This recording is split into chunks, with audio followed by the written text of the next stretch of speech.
मैंने अपनी इस कहानी के पहले हिस्से में बताया था कि चार दोस्त सर्दियों के दिनों में पहाड़ियों पर घूमने जाते हैं और जब घूम कर लौटते हैं तो शाम हो चुकी होती है। तो वो रास्ते में उन्हें एक डाक बंगला दिखाई पड़ता है, तो वो वहाँ रात गुजारने की सोच लेते हैं और उनको उस डाक बंगले में 2 कमरे दिए जाते हैं। एक कमरे में मेघना और गौरव चले जाते हैं, दूसरे में चारू और वरुण। जब दोनों सो जाते हैं तो रात के करीब 12 बजे को गौरव के कमरे से कुछ आवाज़ें आती हैं। तो वो उठ के रात के अंधेरे में उसके कमरे में जाता है और देखता है कि यार दोनों की लाशें पड़ी हुई हैं। वो देख करके चौंक जाता है। इससे पहले अजीब सा मिलता है और जोर से चीख। जब चारू के कमरे में जाता है तो देखता है कि चारू डर कर थर थर काँप रही है, वो पसीने से भीगी हुई है और वो तो लगा हुआ है। मैंने करीब बड़ा कंबल से उसके जिस्म को ढक दिया।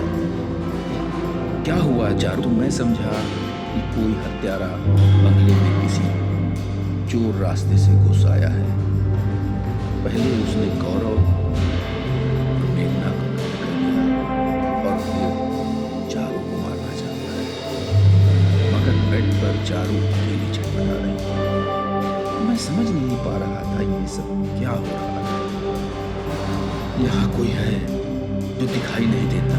What? मैं चारू की बात सुनकर चौंक गया। हाँ वरुण, मैं सो रही थी, अचानक किसी ने मेरा गला घोटने की कोशिश की, मगर जब तुमने छुआ तो उसने मुझे तुरंत छोड़ दिया। तुम होश में तो हो चारू? मैंने उसे झिझोड़ा। मैं होश में हूँ। हो सकता है तुमने कोई ख्वाब देखा हो। नहीं वरुण, चारू अपनी बात में जोर देकर, मैं सच कह रही हूँ, मेरा यकीन करो। मैंने मुश्किल से उसे चुप कराया। रह रहकर गौरव और मेघना की लाशें मेरी आंखों के सामने घूम रही थी और मैं सोच रहा था, क्या वाकई डाक बंगले में किसी की आत्मा भटक रही है? अगर सच है तो फिर उसने मुझ पर हमला क्यों नहीं किया? हमारे डर के चारू की हालत खराब हो गई थी। जब मैंने उसे समझाया तो वो बोली, प्रेम की माला है ना वरुण, मैंने सुना है भगवान से डरती है। चलो वरुण, तुम मुझे यहाँ से ले चलो। तभी मैंने आभास किया जैसे एक भयानक आकृति कमरे का दरवाजा पार करके बाहर निकली। मेरी रीढ़ की हड्डी में बर्फ सी ठंडी सिहरन दौड़ गई। मैंने जल्दी से चारू को अपनी बाहों में भर लिया और डाक बंगले के बाहर आ गया। बाहर सिर्फ बर्फ गिरी, खून जमा देने वाली ठंडी हवा के झोंकों ने कुछ ही पलों में मेरी और चारू की हालत कर। उस दिन पहली बार मुझे सर्द हवाएं और भी बुरी लग रही थी। बेवजह गुस्सा आ रहा। चारों तरफ जहां भी नजर जाती खुला आसमान और बर्फ से ढकी हुई धरती ही नजर आती थी।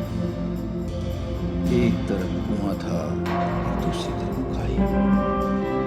उस समय मुझे चारों तरफ मौत ही मौत नजर आ रही थी। बाहर बर्फ का तूफान हमारी सांसें रोक रहा था और अंदर मौत की छाया हमारे खून में प्यासी हो रही थी। तभी किसी ने मेरे कंधे पर हाथ रखा। मैं बड़ी बुरी तरह चौंक गया और मेरा सीने में धड़कता दिल उछलकर हलक मारता हुआ महसूस हुआ।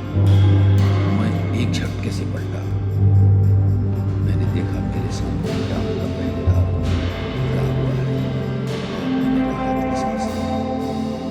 क्या हुआ तुम लोग? इतनी ठंड में बाहर क्यों खड़े हो? और तुम्हारे दोनों साथी कहाँ हैं? मैंने जल्दी से बंगले में जो घटा वो बता दिया। क्या?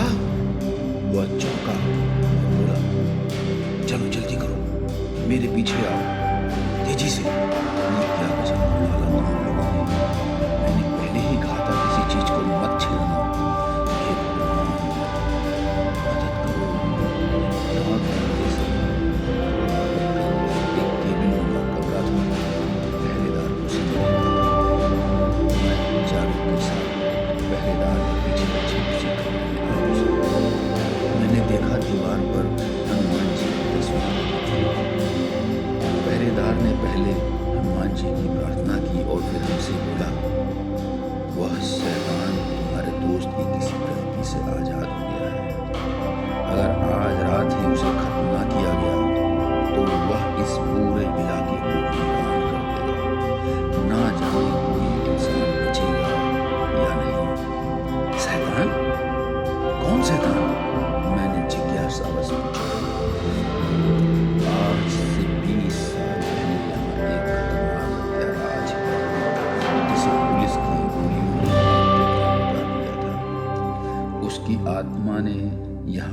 भयानक आतंक मचाना शुरू कर दिया।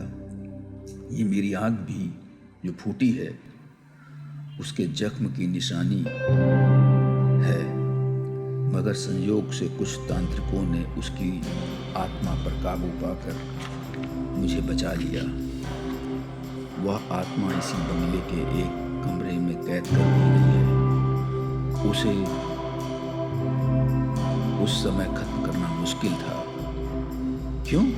पहरेदार की बातों ने मुझे डरा कर रख दिया। उन तांत्रिकों का कहना था कि किसी विशिष्ट नक्षत्र और समय पर ही उस शैतानी रूप का खात्मा किया जा सकता है। उन्होंने मुझसे वादा किया था कि वे खुद उस विशेष समय पर यहाँ आ जाएंगे, मगर उनके आने तक हमें उस रूप को कमरे में ही कैद रखना था। मगर तुम्हारे दोस्त ने उस कमरे को खोल दिया होगा। अब क्या होगा? चारों को मारे कैसे बुरा हाल लगा।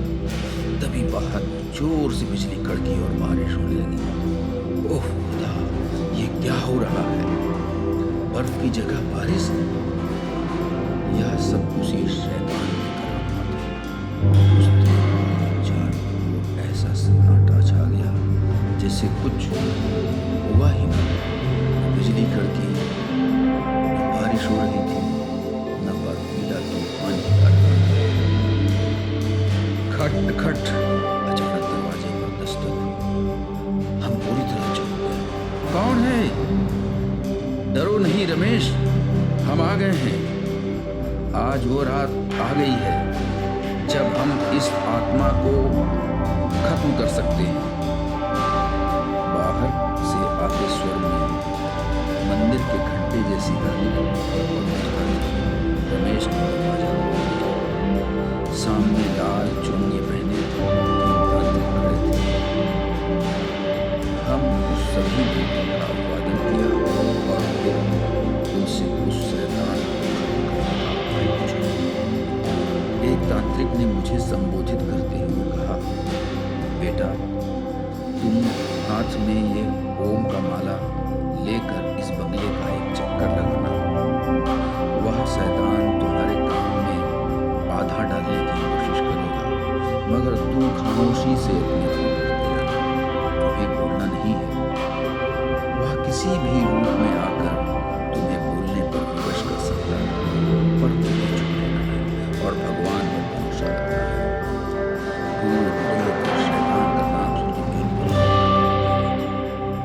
उस पर नया फरमान कि रात के अंधेरे में उस भूतहे बंगले का एक चक्कर।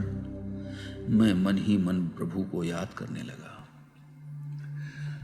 तांत्रिक ने मुझे एक बड़ा सा ओम देकर कहा, अब तुम खुद ईश्वर तुम्हारे साथ है। कोई दूसरी आत्मा तुम्हें छू भी नहीं सकती, मगर इसके लिए तुम्हारी ईश्वर में सत्य दृढ़ आस्था होना जरूरी है। ओम की माला हाथ में लेते ही मैंने खुद में एक विचित्र परिवर्तन का अनुभव किया। मुझे अपने भीतर एक दृढ़ साहस का संचार होता महसूस हुआ।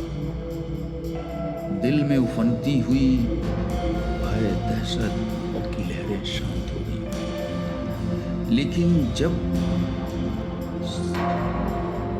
लेकिन वह शैतानी आत्मा अभी शांत नहीं थी।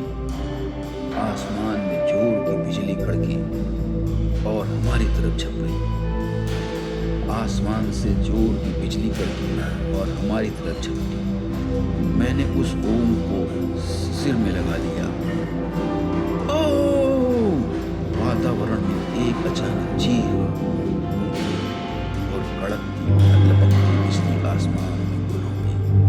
इसी के साथ मैं ओम पर मजबूती से हाथ जमाए रखा और बंगले की दीवार के साथ चलने लगा। मेरे कानों से अजीब सी घबराहट टकरा रही थी, जैसे कोई अदृश्य शैतानी शक्ति मुझे आगे ना बढ़ने की चेतावनी दे रही है। मगर मैं बढ़ता गया। मेरी हल्की सी चूक मुझे मौत की ओर चला सकती थी।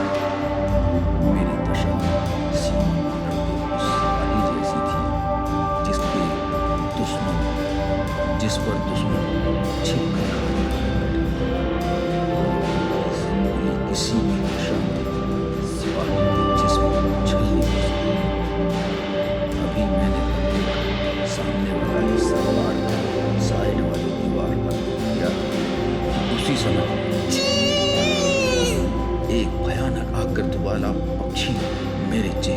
हवा देते हुए गुजर गया। मैं डर गया, मेरे कदम डगमगा गए और हलक में डर भरी चीख